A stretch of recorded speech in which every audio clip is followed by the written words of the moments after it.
Jacob आबाद में बदअमनी की गैर यकीनी सूरत हाल और जिनसी ज्यादती के बढ़ते वाकयात के खिलाफ शहरी सड़कों पर निकल आए।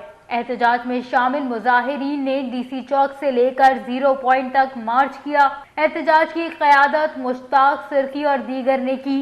मुजाहिरीन ने कौमी शाहराह पर धरना दिया, जिसमें सियासी और समाजी शख्सियात और शहरियों ने बड़ी तादाद में शरीक होकर जिनसी ज्यादती के वाकयात और बदअमनी पर तशवीश का इजहार करते हुए कहा कि ज़िले भर में गैर यकीनी सूरत हाल पैदा हो चुकी है। गुज़श्ता 2 माह के दौरान मैट्रिक के तलबा और 2 खवातीन को मुबैना तौर पर जिनसी ज्यादती का निशाना बनाया गया। पोलियो वर्कर, स्कूल की तलबा और चिड़िया चौक की रिहायशी खातून को मुल्जिमान ने यरगमाल बनाकर हवस का निशाना बनाया। ऐसे वाकयात काबिले अफसोस हैं। उन्होंने मजीद कहा कि शहर में बढ़ते हुए जराइम की वारदातों से अवाम गैर महफूज है। नामालूम लुटेरे अवाम को लूट रहे हैं और पुलिस मुल्जिमान को लगाम देने में मुकम्मल नाकाम हो चुकी है। मुजाहिरीन ने जिनसी ज्यादती के वाकयात में मुलव्विस मुल्जिमान को कड़ी सजा देने समेत अमन व अमान कायम रखने के इक़दामात